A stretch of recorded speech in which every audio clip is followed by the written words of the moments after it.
We're back, man. Random but relevant, presented by My Block TV, man. Tom, this is an extended version of the show, man. Hey. We got a lot to talk about. Technical director just let me know we got a couple phone calls to do. I'm happy about that. So before we close out, we're gonna address some of these phone calls. Okay. How you doing? What's your name? This is John. Nice to meet you, John. You wanted to make a comment on one of the topics? Well, you've been talking about the teacher, and the major point of contention that I have. I mean, every aspect of history should be taught. Otherwise, we're gonna screw things up again. Where I took issue is with actually putting pressure on the child's back. That could be perceived in a very wrong way. True. So the overall lesson was cool for you?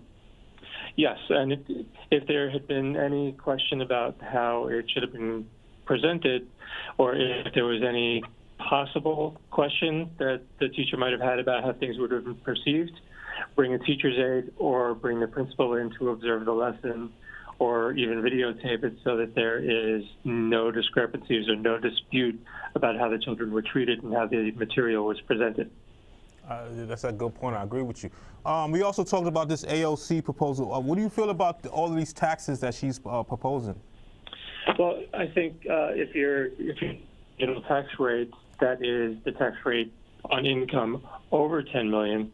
So you're still keeping the bulk of your first 10 million. It's just every dollar over that 10 million is going to be taxed at the higher rate. So you're still a multimillionaire. So what if someone told you that's just what if someone was on the side of that's just way too much money? It's nothing that we haven't done before in the past. Coming out of the Depression, if I'm not mistaken, there was a 90% marginal tax rate, and that's a big part of what pulled this country out of the Great Depression. Okay. So what are some of your goals? What do you see happening? Do you see this Do you see this passing? In the current form, and with an administration that's hostile to it, I don't see it passing in its current form. However, I think that the bill or the proposal can be revised and reworked, and I think aspects of it can be passed individually. And while there are some really lofty and good goals in it, they're not set out in a realistic time frame. And I think if we individualize some of the line items, we could probably get those passed and help to make it better tomorrow. When you say those time frames, give us an example. Like, what time frames you think is not realistic? Okay, I don't know the specifics of the bill off the top of my head, but say if we want to zero out carbon emissions in 10 years, that's not going to happen. If we say we want all automobiles built in 5 years to reduce carbon emissions by 20 or 25%, that's a much more realistic goal to set for that specific industry than to zero it out completely. I agree. Certain things like, we had that with the auto industry before, where we told them, they got to be more fuel efficient vehicles, and it's come out. There's some of the steps that the fuel efficiency that the vehicles try to go through, I didn't agree with. One thing that they did was make the vehicles a little bit lighter, but they went around in kind of shady ways. There's some vehicles now where you don't even get a spare tire. That's how they make it lighter. They don't give you a spare tire, and they give you a can of Fix-A-Flat. Wow. It's like, seriously? Just so they can meet the goal, So it's. Ultimately, we need to set realistic goals, and we need to actually, with such a polarized political climate, we need to find some common ground, and both sides need to reach across the aisle and find the things that they have in common and work toward those goals. And then once future administrations come in and are hopefully more open to addressing climate change, then we can really work on the longer-term goals. True. John, you want to say something else? No, I agree with John's point, and I do believe that's one of the things both sides really do need to reach across the aisle. Instead of, just getting talking points of, the proposal and just completely throwing the baby with the bathwater. There could be some good points in there, really do your research and read it. And I think that's one of the troubles now that's going on with Congress as well. They're too busy out there, trying to make more campaign donations, more money, instead of reading the proposals that's to them and leaving that up to their aides. And then it's like, you know, pretty much you saying, here's a book report, give me a summary on that. Yeah. You know, that's Right, and there are some members of Congress that are just playing stonewalls on certain issues. I mean, I think in March of 2019, one either congressperson or senator said that the answer to climate change is to have more babies, and we just need to get more intellectual people into office. Definitely, I agree. John, we appreciate your call, and you have a good day. Enjoy the rest of your day, bud. You too. Great show. Bye. Bye. Yeah, man. I really don't want to end on this note, but I think I want to do my. He made a good point about this is how we got ourselves out of the depression. Do you think those times can happen again? Do you think this is something that can actually work? Well, I mean, we're not in a depression anymore. We're not even in a recession. Yeah. There's really, what's your goal for this is really the thing, you know. Why are you taxing 70%? You know, we were at a 90%, you know, to bring back, you know, the country. What are you trying to do with the country now? Are you just trying to do a little bit more income equality? Are you trying to get the money that you're making to help the disenfranchised? There's a lot of things that our system needs to bring up. Infrastructure is one of them. All our financial IRS, the VA systems, their computer systems are old. Yeah. I mean, to the fact that if your cell phone ran that slow the way their systems is, you're going to go out and buy yourself a new cell phone. I mean, these systems need to be revamped. The money needs to come from somewhere, you know. Definitely. And that's like one of the things, you know, that I see, you know, $8-point-something billion, you know, from military spending for walls. Like that money could be spent really more on fixing the VA system, where, you know, there was one point where they're saying, oh, through the glitch of the things, you're not getting your checks this week for the GI Bill or the VA thing. It's like, that's unacceptable. That's where the money really should be spending. You want to know an interesting story? Right before, you remember when this was like 2006 or 7, when the big story, CNN did the big story about the VA and exposed the whole thing? I was living in Georgia at the time, and my landlord was a retired Army guy. His name is James Hardy, and he caught a stroke and got behind in his paperwork, and he was owed so much money. And I remember helping him. He was stationed in North Carolina. I remember sending a bunch of letters to Senator Rand. Senator Rand actually called his room, and it spoke. And it took a couple months, but he got right. So I do agree with you on that. The system is terribly broken when it comes to the VA and all that.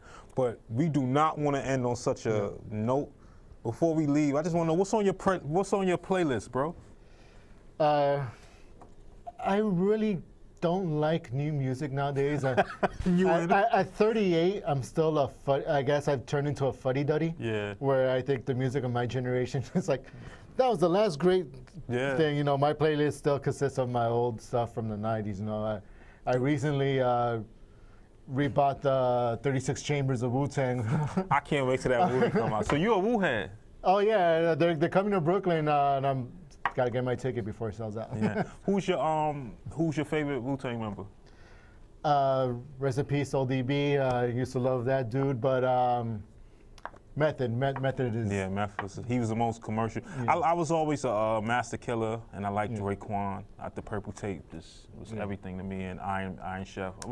Ghostface's first album was a classic. You know, I wouldn't consider myself a Wu head, because I went to school with some Wu heads, and I'm not a Wu head. Oh, no, I mean, if there was like a Wu-Tang Jeopardy, you know, I'd probably be like in third place, you know, between a couple of other people who know the, you know, like the producers and, you know, stuff like that, who are in the back and stuff like that. I mean, some people just like go deep. Yeah, RZA's doing, I'm impressed with RZA's career, like where he's going in movies. He's writing now, scoring a lot of movies, doing his own thing.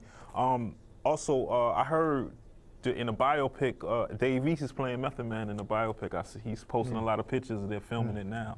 and I seen he looked just like Meth, the old school Meth with the afro and everything. I was like, wow, this is gonna be a good biopic. Biopics. What's your favorite biopic that came out within the last 5 years? Or are you big on biopics? I like them. I still want to see the Bohemian Rhapsody. I heard that's pretty dope. Then WA1 was amazing. Oh yeah, that was amazing. Yeah.